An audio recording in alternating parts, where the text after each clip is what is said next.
Hi welcome back to my channel. இந்த வீடியோவில் Azad engineering லிமிடெடோட ஐபிஓ ரிவ்யூ தான் பார்க்க போகிறோம். இந்த கம்பெனி இன்கார்பரேட் செய்யப்பட்ட வருடம் 2008. இவங்களோட பிஸ்னஸ் என்னென்னு பார்த்தீங்கன்னா, இவங்க aerospace, defence, energy, oil and gas இண்டஸ்ட்ரியில் இருக்கிற ஒரிஜினல் எக்யூப்மெண்ட் மேனுஃபேக்சரர்ஸ்க்கு ப்ரிசிஷன் ஃபோர்ஜ்ட் அப்புறம் மிஷின் காம்போனன்ட்ஸை சப்ளை பண்ணுறாங்க. இவங்க சப்ளை பண்ணுற ப்ரிசிஷன் ஃபோர்ஜ் அப்புறம் மிஷின் காம்போனன்ட்ஸ் எல்லாமே பார்த்தீங்கன்னா ஹைலி இன்ஜினியர்டாக இருக்கும். அது மட்டும் இல்லாது இவங்களோட சம் ஆஃப் த ப்ராடக்ட்ஸ் பார்த்தீங்கன்னா மிஷன் அண்ட் லைஃப் கிரிட்டிக்கலாக இருக்குது. இந்த காரணத்துக்காகவே இவங்களோட ப்ராடக்ட்ஸ்க்கு வந்து 0 parts per billion டிஃபெக்ட்ஸ் இருக்கணுங்கிறது ரிக்குவயர்மெண்ட்டாக இருக்குது. அதாவது இப்போ 1 million ப்ராடக்ட்ஸ் அவங்க வந்துட்டு சப்ளை பண்ணாங்கன்னா அதில் ஒரு பார்ட்டில் கூட டிஃபெக்டே இருக்கக்கூடாது. ஸோ இவங்களுக்கு மார்ஜின் ஆஃப் எரருங்கிறது இவங்க ப்ரொடக்ஷனில் 0வாக இருக்குங்கிறது இதுக்கு அர்த்தம். இதை அச்சீவ் பண்ணுறதுக்காக இவங்களுக்கு ஹைலி குவாலிஃபைடு இன்ஜினியரிங் டீம் இருக்குது. அது மட்டும் இல்லை, இன்ஜினியரிங், டிசைனிங், டூலிங், மெட்டீரியல் டெவலப்மெண்ட்டுக்கு தேவையான இன்ஹவுஸ் கேப்பபிலிட்டிஸ் அப்புறம் ப்ரொஃபிஷியன்சி அவங்கக்கிட்ட இருக்குது. இதன் காரணமாகவே கடைசியாக 15 வருடமாக ஒரிஜினல் எக்யூப்மெண்ட் மேனுஃபேக்சருக்கு சப்ளை பண்ணுற டயர் 1 சப்ளையராக இருக்கிறாங்க. இவங்களோட கிளைண்ட்ஸ்லாம் பார்த்தீங்கன்னா 16க்கு மேற்பட்ட கண்ட்ரீஸில் இருக்காங்க. அதில் சில கண்ட்ரீஸ் எதுன்னு பார்த்தீங்கன்னா USA, சைனா, ஜப்பான், யூரோப்பில் சில கண்ட்ரீஸ், அப்புறம் மிடில் ஈஸ்டில் இருக்கிற சில கண்ட்ரீஸ். இவங்களுக்கு 4 மேனுஃபேக்சரிங் ஃபெசிலிட்டிஸ் இருக்குது. அந்த 4மே பார்த்தீங்கன்னா தெலுங்கானா ஸ்டேட்டில் ஹைதராபாத் சிட்டியில் இருக்குது. அது மட்டும் இல்லை, இவங்க புதுசாக 2 பிளான்ட்ஸை கொண்டு வரலான்ட்டு பிளான் பண்ணியிருக்காங்க. அதில் ஒரு பிளான்ட் சித்திப்பேட் டிஸ்ட்ரிக்ட்லேயும் அடுத்த பிளான்ட் சங்கரெட்டி டிஸ்ட்ரிக்ட்லேயும் கொண்டு வர போவாங்க. ஸோ இதுலேருந்தே தெரியுது இவங்க பிஸ்னஸை எக்ஸ்பேண்ட் பண்ணுறாங்கங்கிறது. அடுத்து இவங்களோட கிளைண்ட் லிஸ்ட் பார்த்துடலாம். இவங்களுக்கு இந்தியாலையும் சரி வெளிநாடுகளையும் சரி பல முன்னணி நிறுவனங்கள் கிளைண்ட்ஸாக இருக்காங்க. அதில் சில யாருன்னு பார்த்தீங்கன்னா General Electric, Honeywell International Limited, அதே மாதிரி Mitsubishi Heavy Industries Limited, Boeing, HAL, Bharat Electronics, Siemens Energy, MAN Energy Solutions, அப்புறம் ஈட்டான் ஏரோஸ்பேஸ். இவங்களோட பிஸ்னஸில் 89.7% ஆஃப் த ரெவென்யூ பார்த்தீங்கன்னா வந்து இவங்களுக்கு எக்ஸ்போர்ட்ஸ்லேருந்து தான் கிடைக்குது. அதே மாதிரி இவங்களுக்கு வந்துட்டு இந்தியாவில் இவங்களுக்கு பிஸ்னஸ் எக்ஸ்போஷருங்கிறது கம்மி இருந்தாலும் 10.3% ஆஃப் த ரெவென்யூ இந்தியாவிலேருந்து வருது. அது முக்கியமாக அவங்களோட ரெவென்யூ பார்த்தீங்கன்னா டிஃபென்ஸ் சைட்லேருந்து தான் வருது இந்தியாவிலேருந்து.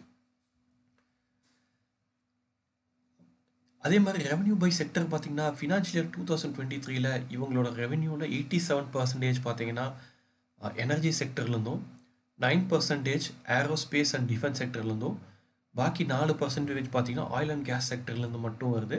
இந்த ஆயில் அண்ட் கேஸ் செக்டரில் வந்து இவங்களோட பிஸ்னஸ் வந்து ரீசெண்ட் இயர்ஸில் தான் கொண்டு வந்தாங்க. ஸோ அதனால் இவங்களுக்கு இந்த இண்டஸ்ட்ரியில் இவங்களுக்கு எக்ஸ்போஷருங்கிறது ரொம்ப கம்மி. இருந்தாலுமே இந்த oil and natural case drilling sector பார்த்தீங்கன்னா அதோட கரண்ட் மார்க்கெட் சைஸ் பார்த்தீங்கன்னா $280 பில்லியன் இருக்குது. இது 2027க்குள்ளே 340 பில்லியனாக இன்க்ரீஸ் ஆக போகிறதா எஸ்டிமேட் பண்ணுறாங்க.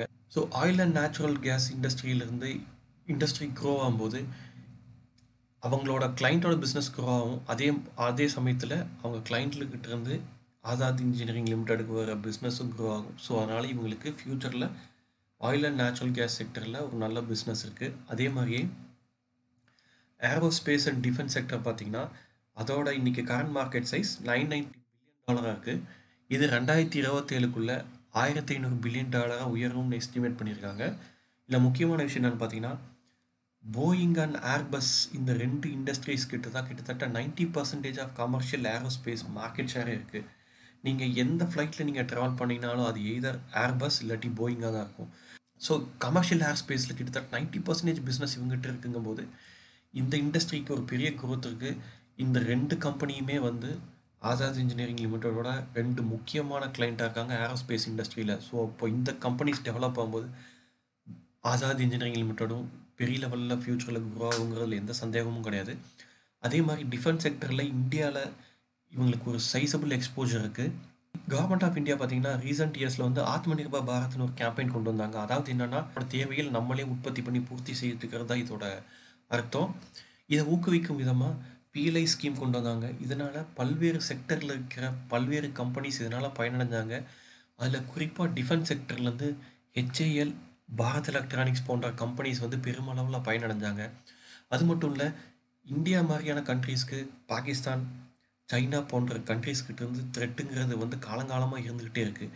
இதன் காரணமாகவே நம்ம ஒவ்வொரு வருஷமும் நம்மளுக்கு பட்ஜெட்டில் வந்துட்டு டிஃபென்ஸுக்கு பெருமளவு பட்ஜெட்டை நம்ம ஒதுக்குறோம். இது ஓவர் தி இயர்ஸ் பார்த்தீங்கன்னா அதிகரிச்சுட்டே வந்தது. இதை குறைக்கணுங்கிறது காரணத்துக்காகவே இந்தியாவில் இருக்கிற டிஃபென்ஸ் கம்பெனிஸுக்கு வந்து ஊக்குவிக்கணுங்கிறதுக்காக வேண்டி பிஎல்ஐ ஸ்கீம் கொண்டு வந்தாங்க. ஸோ இதனாலேயே வந்து ரீசெண்ட் இயர்ஸில் ஹெச்ஐஎல் பாரத் எலக்ட்ரானிக்ஸோட கம்பெனிஸோட பிஸ்னஸ் பெருமளவில் க்ரோ ஆச்சு. இந்த 2 கம்பெனிஸுமே ஆசாத் இன்ஜினியரிங் லிமிட்டடோட கிளைண்ட்ஸ் ஆகிறதுனால இவங்களுக்கும் வந்து ஒரு பெரிய அளவு க்ரோத் பார்த்தாங்க. ஸோ இது ஃப்யூச்சரில் இந்த இண்டஸ்ட்ரியிலேருந்து பெரிய அளவில் க்ரோத் இருக்குங்கிறது சந்தேகமே இல்லை. அது மட்டும் கிடையாது, ஆசாத் இன்ஜினியரிங் லிமிட்டடோட ப்ராடக்ட்ஸ் பார்த்திங்கன்னா இந்த பிரம்மோஸ் ஏவுகணையிலையும் இருக்குது. அதே மாதிரி சந்திராயன்லேயும் அவங்களோட ப்ராடக்ட்ஸ் யூஸ் பண்ணியிருக்காங்க. ஸோ அது மட்டும் கிடையாது, இஸ்ரோ இன்னும் ஃப்யூச்சரில் ஸ்பேஸ் ரிலேட்டட் ப்ராஜெக்ட்ஸ் பண்ணுவாங்க. ஸோ அப்போது இஸ்ரோ கிட்ட இருந்தும் இவங்களுக்கு ஒரு சைஸபிள் பிஸ்னஸ் கிடைக்கும். ஸோ அதனால் டிஃபென்ஸ் அண்ட் ஏரோஸ்பேஸ் செக்டரில் இவங்களுக்கு ஒரு பெரிய லெவலில் க்ரோத் இருக்குங்கிறதுல எனக்கு எந்த சந்தேகமும் கிடையாது. ஸோ அதனால் ஆசாத் இன்ஜினியரிங் லிமிட்டடோட ஃப்யூச்சர் நல்லாவே இருக்கும். ஸோ அடுத்து ஐபிஓ டீட்டெயில்ஸ் பார்த்தலாம். இந்த ஐபிஓ மூலயமா இந்த கம்பெனி திரட்ட போகிற மொத்த பணம் எவ்வளோன்னு பார்த்தீங்கன்னா 740 கோடி. ஐபிஓ வந்து 20 டிசம்பர்லேருந்து 22 டிசம்பர் வரைக்கும் ஓப்பனாக இருக்கும் அப்ளை பண்ணுறதுக்கு. இதுக்காக கம்பெனி செட் பண்ண ப்ரைஸ் பேண்ட் பார்த்தீங்கன்னா லோவர் ப்ரைஸ் பேண்ட்டை 499 ரூபாயும் அப்பர் ப்ரைஸ் பேண்ட்டை 524 ரூபாயும் செட் பண்ணியிருக்காங்க. ஒரு லாட்டுக்கு 28 ஷேர் வாங்குற மாதிரி இருக்கும்.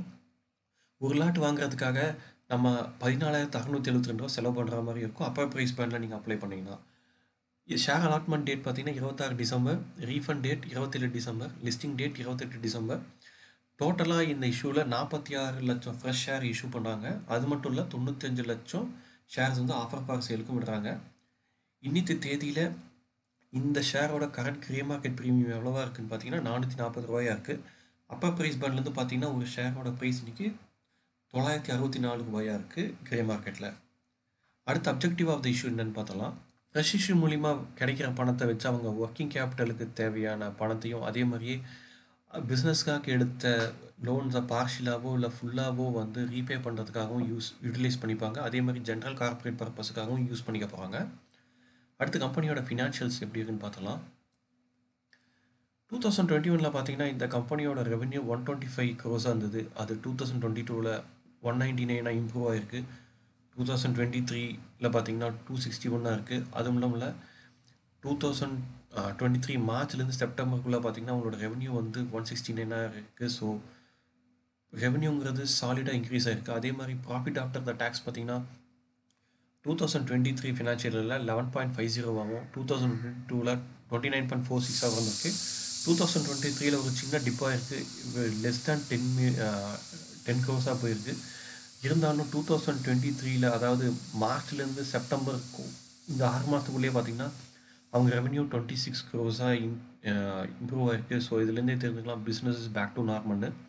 அதே மாதிரி ரிசர்வ்ஸ் அண்ட் சர்ப்ளஸும் ஸ்டெடியாக இன்க்ரீஸ் ஆகிருக்கு, பாரோயிங்ஸும் இன்க்ரீஸ் ஆகிருக்கு. ஸோ இதுலேருந்து ஐபிஓ ப்ரொசீடிங்ஸ் மூலமாக கிடைக்கிற ஒரு போர்ஷன் ஆஃப் த பணத்தை வந்து அவங்க பாரோயிங்ஸை கட் டவுன் பண்ணுறதுக்கு யூஸ் பண்ணும்போது இந்த கம்பெனியோட ஃபினான்ஷியல் இன்னும் பெட்டராக இருக்குங்கிறது எந்த சந்தேகமும் கிடையாது. ஸோ ஐபிஓ அப்ளை பண்ணுறதுக்கு முன்னாடி இந்த கம்பெனியோட ப்ரோஸ் அண்ட் காஸ் என்னன்னு தெரிஞ்சுக்கிட்டால் யூஸ்ஃபுல்லாக இருக்கும்னு நினைக்கிறேன்.